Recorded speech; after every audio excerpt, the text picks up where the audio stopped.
신앙 고백하겠습니다. 전능하사 천지를 만드신 하나님 아버지를 내가 믿사오며 그 외아들 우리 주 예수 그리스도를 믿사오니 이는 성령으로 잉태하사 동정녀 마리아에게 나시고 본디오 빌라도에게 고난을 받으사 십자가에 못 박혀 죽으시고 장사한 지 사흘 만에 죽은 자 가운데에서 다시 살아나시며 하늘에 오르사 전능하신 하나님 우편에 앉아 계시다가 저리로서 산자와 죽은 자를 심판하러 오시리라.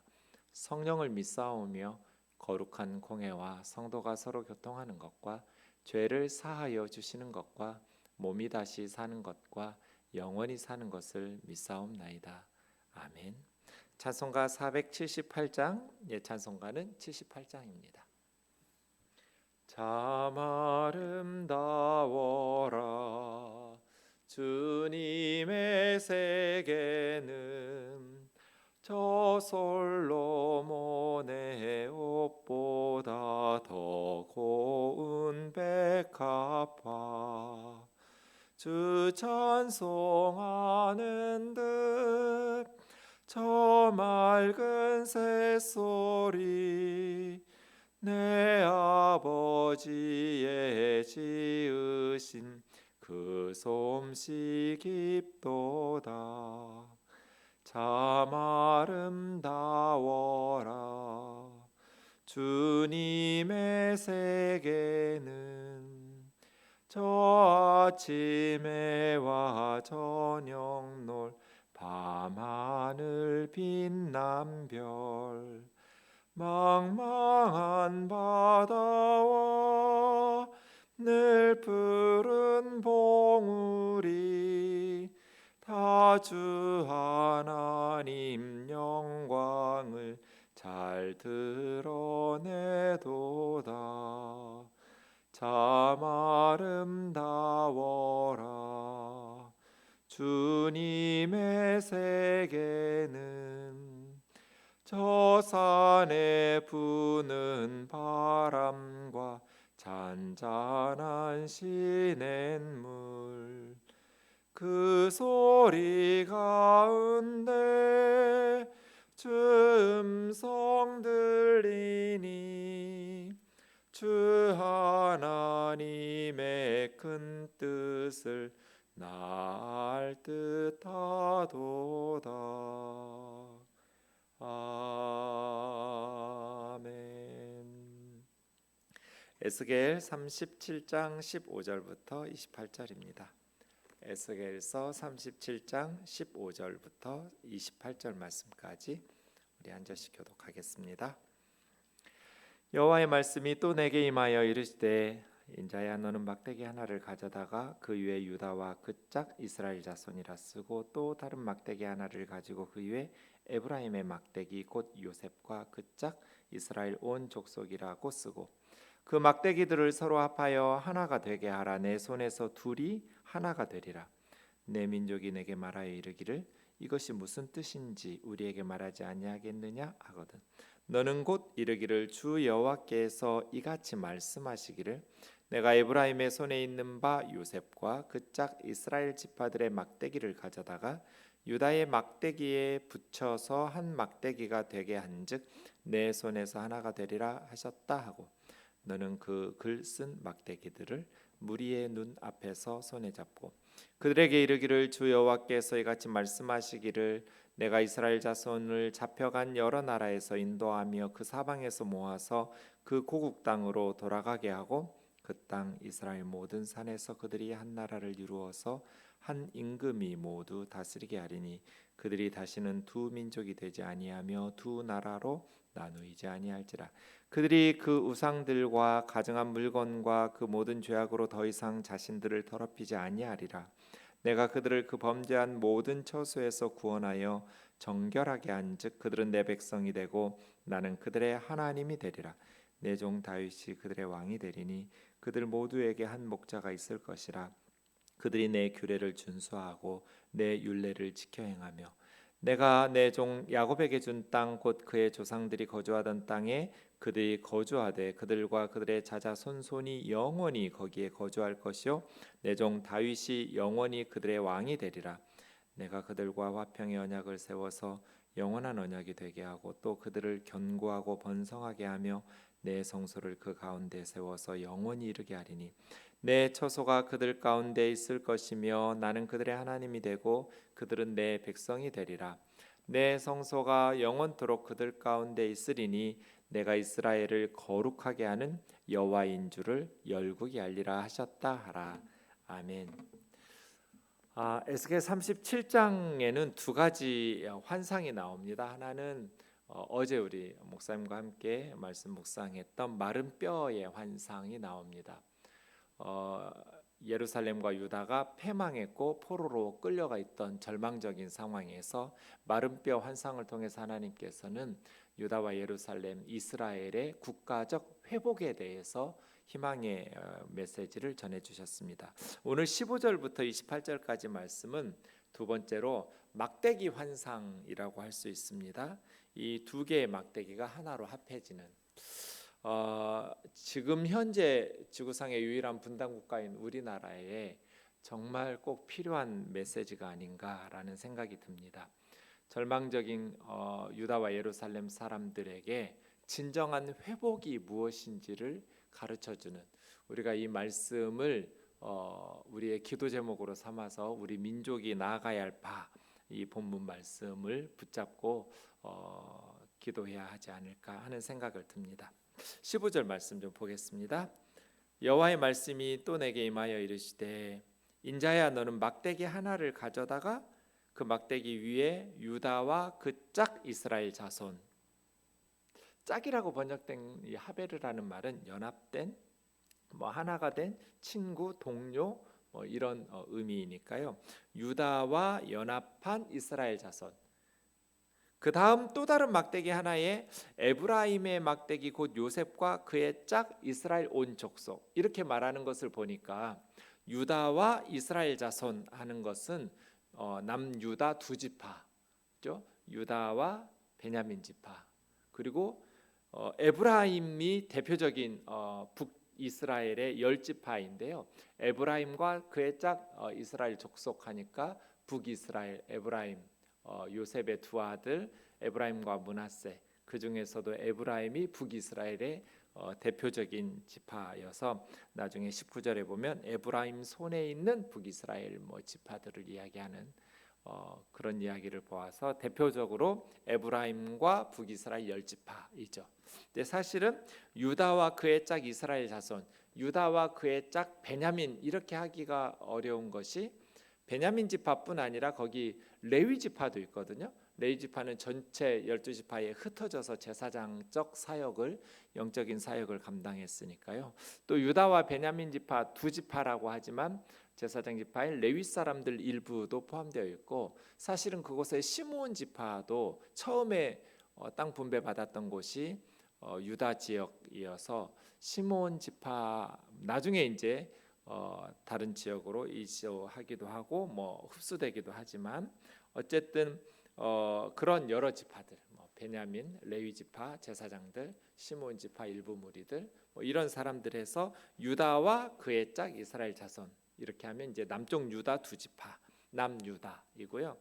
그 다음에 또 다른 막대기 하나에는 북이스라엘이니까 에브라임 지파, 유다 지파와 핵심 지파죠. 에브라임, 그의 짝 이제 10지파, 이스라엘, 이렇게 두 막대기에 하나씩 남유다와 북이스라엘을 쓰라는 거예요. 그리고 그 두 막대기를 이렇게 하나로 에스겔 선지자의 손에서 하나가 되는 거예요. 그래서 17절에 보면 서로 합하여 하나가 되게 하라. 네 손에서 둘이 하나가 되리라. 에스겔 선지자의 손에서 두 막대기가 하나가 된 것처럼, 그런데 사실은 두 막대기에 남유다와 북이스라엘이 쓰여져 있었잖아요. 에스겔 선지자의 손에서 하나가 된 것처럼 장차 12지파가 그동안 북이스라엘, 남유다로 나뉘어져서 분열 왕국을 이루어지고, 북이스라엘이 먼저 주전 722년에 아수르에게 멸망하고 남쪽 유다가 나중에 주전 586년에 바벨론에게 멸망했지만, 이제 회복될 때는 두 나라가 남북 통일이죠. 남유다와 북이스라엘이 통일되어서 에스겔 선지자의 손에서 하나가 된 나무들처럼 두 나라 12지파가 하나가 될 것이다. 이런 환상이 두 번째 마른 뼈 환상에 이어서 막대기 환상 이렇게 부르고 있습니다. 이스라엘의 통일에 대한 환상이죠. 18절이요. 내 민족이 내게 말하기를 이것이 무슨 뜻이냐 우리에게 말하지 아니하겠느냐 하거든.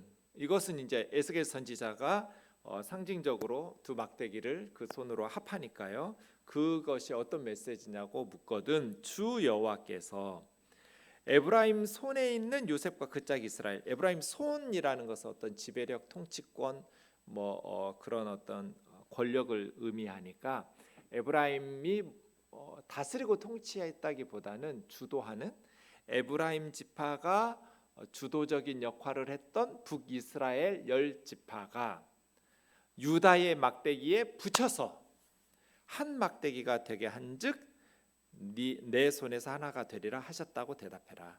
그리고 그 쓴 막대기들을 무리의 눈 앞에서 손에 잡고, 그러니까 백성들이 그 바벨론 포로지 그발 강가의 포로민 정착지에 있었던 유대 사람들이 에스겔 선지자가 그들의 눈앞에서 하는 그 모습을 보고 두 막대기를 손에 들고 그들이 보는 데서 둘이 합해서 이렇게 장차 한 나라로 통일될 것이라는 메시지를 전해 들으면서 그 메시지를 들은 에스겔 선지자의 모습을 본 포로 공동체는 매우 인상적이었고 오랫동안 기억에 남았겠죠. 깊은 인상을 주면서 에스겔 선지자의 전하는 메시지가 오래도록 마음속에 기억될 수 있도록 그들의 무리의 눈앞에서 주 여호와께서 이렇게 말씀하셨다. 내가 이스라엘 자손을 잡혀간 여러 나라에서 인도하며, 이건 나 에스겔의 그냥 기대하는 희망이 아니라 하나님의 말씀이다. 주 여호와께서 말씀하셨으니 반드시 성취되겠죠. 그냥 우리가 희망하고 기대하고 있다면 통일이라는 그 희망이 그냥 한낱 선지자의 꿈에 불과하겠지만 하나님께서 말씀하신 거에 근거한 메시지라면 반드시 성취되겠죠. 오랫동안 둘로 나뉘어져서 서로 전쟁도 여러 차례 했고요. 12지파가 둘로 나뉘어진 후에 굉장히 많은 갈등들과 전쟁들, 동족 상잔의 비극들이 있었죠. 우리나라처럼 절망적인 그 상황에서 다시 한번 하나님께서는 모든 흩어져서 노예로 포로로 살고 있는 하나님의 백성들을 모아서 고국 땅으로 돌아오게 하겠다. 제2의 출애굽이죠. 출바벨론. 제2의 출애굽의 구원 사건을 하나님께서 백성들에게 주시겠다. 어쩌면 에스겔 선지자의 메시지가 포로지에 있었던 사람들에게는 정말 반신반의하는 믿어지지 않는, 그게 과연 가능할까? 이런 일이 있을 수 있는가?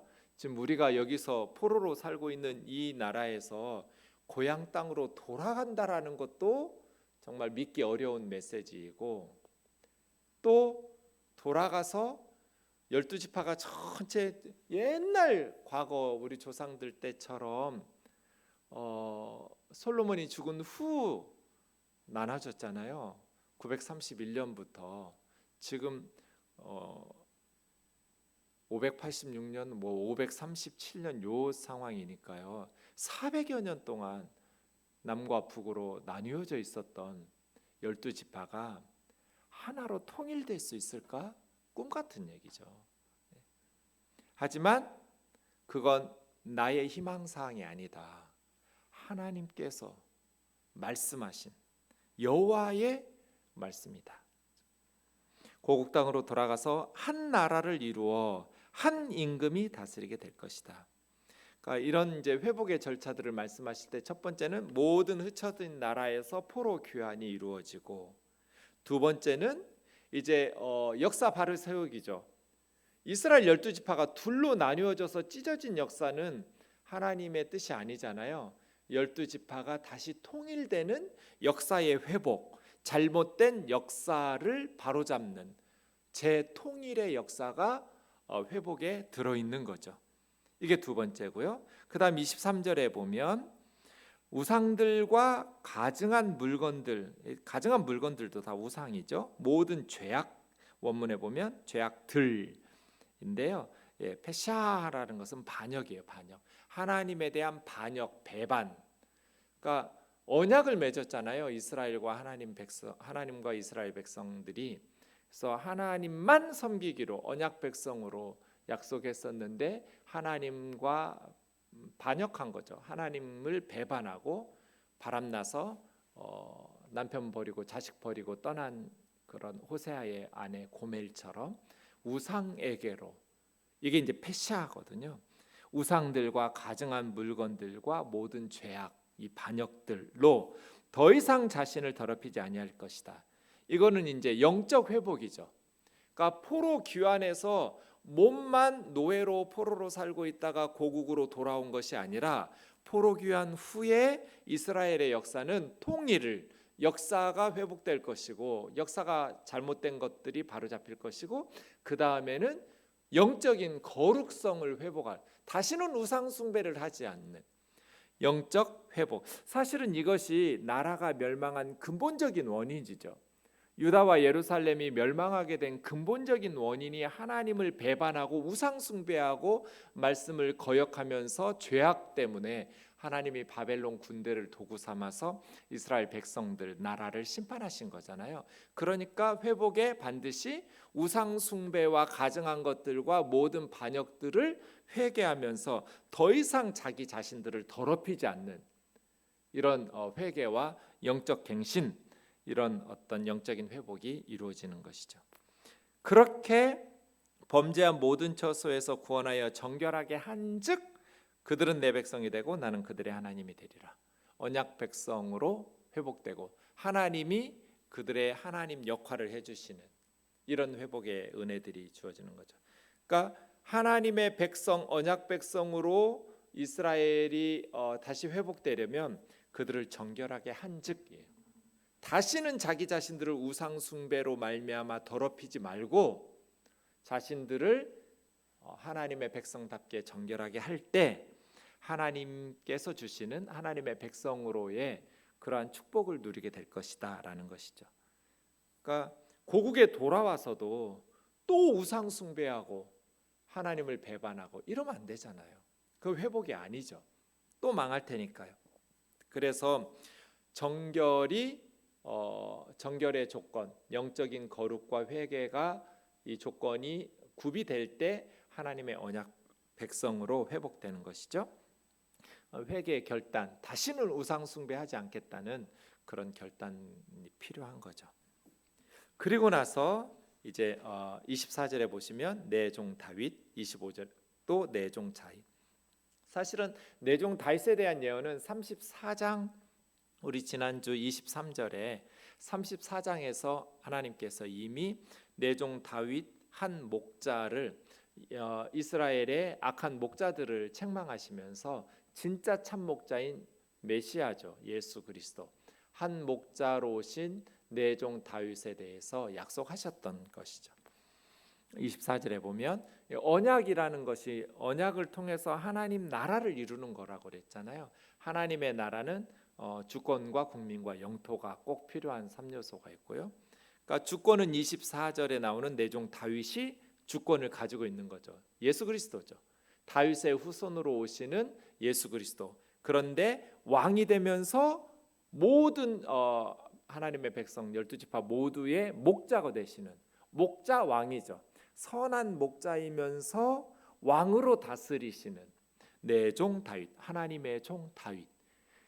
그래서 하나님께서는 이제 단순히 역사적으로 이스라엘의 회복뿐 아니라 종말적인 구원에 대해서 메시아 왕국, 왜냐하면 그 왕은 내 종 다윗은 그 다음부터 28절까지는 올람, 영원이라는 단어가 계속 반복되거든요. 5번이나 나와요. 제가 잘못 쓸 수도 있는데 25절부터 보면 영원히, 영원한 언약, 영원히, 영원토록 이렇게 5번이나 올람 하면서 그러니까 실제 역사적으로 이스라엘의 역사라고 한다면 어떤 왕이 영원한 왕이 될 수가 없잖아요. 죽으니까요. 그래서 여기서 하나님께서 약속하시는 것은 단순히 이스라엘의 역사이지만 그 이스라엘의 역사를 뛰어넘어서 이제 메시아의 왕국, 하나님의 나라, 다윗의 후손으로 오시는 내 종 다윗 왕으로 목자로 다스리시고 통치하시는, 그런데 그의 나라 메시아의 왕국은 영원한 나라. 그래서 에스겔의 환상이 단순히 이스라엘의 역사를 뛰어넘죠. 이제 내일 살펴보게 될 그러한 말씀들을 보면 종말적이거든요. 내 종 다윗 주권이죠. 그리고 백성들이 내 규례를 준수하고 율례를 지켜 행하며, 이건 백성 국민이죠. 하나님의 규례와 하나님의 율례를 지켜 행하는 그들, 그리고 주권, 국민, 영토가 남았죠. 25절 영토죠. 내 종 다윗에게 준 땅, 그 조상들이 거주하던 땅, 영토. 그러니까 내가 그들의 하나님이 되고 그들은 내 백성이 될 것이다. 이게 이제 언약, 하나님 나라의 공식적인 문구거든요. 하나님이 우리 하나님 되시고 우리가 하나님의 자녀, 하나님의 백성 되는 것, 그것을 이루어가는 실질적인 방식이 이제 예수 그리스도 안에서 구원인 것이죠. 그들이 영원히, 내 종 다윗이 영원히 그들의 왕이 되는데 26절이요. 언약, 화평의 언약, 영원한 언약. 베리트 샬롬, 샬롬의 베리트 언약, 베리트 올람, 올람, 영원한 언약. 그러니까 영원한 평화, 영원한 언약을 하나님의 백성들에게 이렇게 맺게 하면서 메시아의 왕국, 내 종 다윗이 왕으로 목자로 다스리는 그 나라는 영원히 견고하고 번영하게 될 것이다. 내 성소, 하나님의 성소, 성전, 하나님의 집이죠. 하나님의 집이 그들 가운데에 세워서 영원히 이르게 하리니. 그러니까 이게 진짜 회복이겠죠. 포로 귀환, 통일, 그리고 나서 영적인 회복, 회개, 그리고 나서 언약 백성으로서의 회복, 그리고 한 목자, 한 왕이신 예수 그리스도의 통치, 샬롬의 언약, 영원한 언약, 영원한 평화의 언약을 누리면서 하나님의 임재로 충만한 삶, 이게 회복이에요. 결국 이게 목적이죠. 하나님의 임재, 하나님의 성소가 그 가운데에서 영원히 하나님의 임재로 충만하면서 그 하나님만 섬기는, 모든 거짓된 우상과 가증한 것들과 반역과 죄악들을 다 버리고 한 목자이신 예수 그리스도의 인도함을 받는 양으로, 예수 그리스도의 통치를 받는 백성으로 하나님을 우리 하나님으로 삼고 하나님의 임재로 충만하게 하나님 주신 그 땅에서 하나님이 약속하신 은혜를 받아 누리면서 살아가는 삶. 우리 민족에게 이런 하나님의 은혜가 있기를 기도 제목 삼아 구해야 될 줄로 믿습니다. 진정한 회복, 잘못된 역사가 바로잡히는 통일이 돼야 하잖아요. 그리고 영적인 회개, 결단이 있어야죠. 5,000년 우상 숭배를 무너뜨리고 평안과 원산의 대부흥운동이 일어났는데 이제 또 다른 인간 김일성을 우상으로 만들어서 신격화하면서 하나님을 제거시키고 우상 숭배했던 저 북녘, 남쪽도 마찬가지예요. 하나님을 멀리하려는, 하나님을 대적하여 높아지는 인간들의 교만과 사상과 정치와 경제와 그 만모니즘과 모든 세상의 가치와 철학들, 이 모든 것들을 다 회개하고 하나님 앞에 돌아와서 통일의 역사, 영적 회복의 역사, 하나님의 임재로 충만한 왕이시며 목자로서 다스리시고 인도하시는 예수 그리스도 안에서 영원히 화평의 언약, 영원한 언약 속에서 견고하고 번영하면서 우리 민족이 살아가는 이런 비전들, 이런 꿈들, 우리가 이런 나라를 이루어가도록 기도하고 또 그런 정당들로 변화될 수 있도록 그런 정치인들, 그런 국가 지도자들이 늘어날 수 있도록 말씀을 붙들고 기도해야죠. 깃발을 흔들어야죠. 리더는. 그래야 국민들이 그 비전을 따라서 기도하면서 마음을 모아서 뜻을 합하여서 나아가죠. 다 동네 잘 살게 해주겠다는 그런 이익 집단으로 변해버린 리더들을 보면서 전 좀 답답했거든요. 목숨 걸고 그 리더를 따라갈 수 있도록 깃발을 흔들어줘야죠. 비전을 제시하고 젊은이들에게 가슴에 불을 지를 수 있는 시대적 소명을 던져줘야죠. 저는 이 말씀에서 우리 기독교가 이 땅의 백성들에게 제시해야 될 진정한 말씀의 깃발이 아닌가 이런 생각이 듭니다. 영원토록 하나님께서 그들의 하나님이 되고 그들은 내 백성이 되리라. 내 성소가 영원토록 그들 가운데 있으리니 내가 이스라엘을 거룩하게 하는 여호와인 줄 열국이 알리라. 거룩한 하나님의 백성으로 살아가는 모습을 열방이 보고 알아갈 수 있도록 이방 사람들 눈에도 거룩한 하나님의 백성의 모습이 참 아름답구나 라는 것을 깨달아갈 수 있도록 하나님의 능력으로 이스라엘은 회복될 것이고 그 회복은 모든 영역에서의 회복이다. 그 회복 속에는 두 막대기가 하나로 에스겔의 손에서 하나가 되었던 것처럼 12지파가 통일된 하나의 국가, 한 목자이신 예수 그리스도 하나님의 종 다윗을 통해서 통일될 것이다.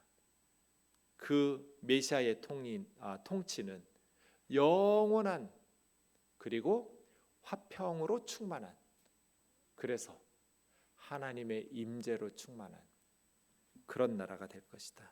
하나님은 영원히 그들 가운데 거하시고 그들의 하나님이 되시고 하나님의 일들을 이루어 가실 것이다.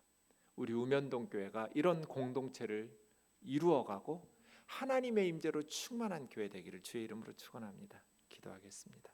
사랑하는 하나님 아버지 감사합니다. 말씀을 묵상하면서 얼마나 가슴이 뛰었는지 모릅니다. 얼마나 심장이 벌렁거렸는지 모릅니다. 그리고 너무나 가슴이 아팠습니다. 우리 민족 지구상의 유일한 분단국가 하나님의 때를 우리는 알 수 없지만 하나님께서도 우리 민족에게 이 말씀 해주셔서 다시 남북이 하나 되어 통일되게 하시고 저 북녘의 동포들에게 예수 그리스도 한 목자 왕이신 예수 그리스도의 통치 아래서 영원한 평화의 언약을 맺어가면서 하나님의 임재로 충만한 한반도가 되게 하여 주옵소서. 예수님의 거룩하신 이름으로 기도하옵나이다. 아멘. 하늘에 계신 우리 아버지여, 이름이 거룩히 여김을 받으시오며 나라가 임하옵시며 뜻이 하늘에서 이룬 것 같이 땅에서도 이루어지이다.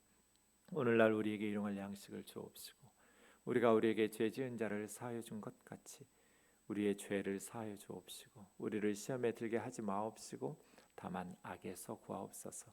나라와 권세와 영광의 아버지께 영원히 있사옵나이다. 아멘. 개인 기도하겠습니다. 이제 곧 주일 예배가 시작될 겁니다. 이번 주에 시작할지 아니면 한 주 정도 더 늦출지 당회와 의논하겠는데요. 어쨌든 우리가 주일을 준비하면서 또 안전하게 또 성령 충만하게 예배할 수 있도록 기도해 주시면 감사하겠습니다.